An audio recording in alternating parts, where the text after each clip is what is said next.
Výborně, jedna z nejhorších brokovnic ve hře, ale to lepší než nic. Můj plán teda bohužel nevyšel, ale jsme prakticky tam, kde jsme začali. Z toho jednoho týpka jsme odlákali Tedu.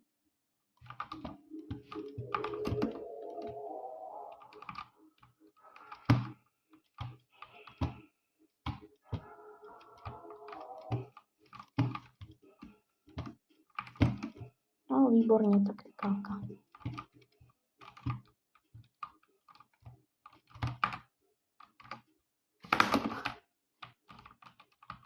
Ach jo, on měl full shieldy, ale neměl nic.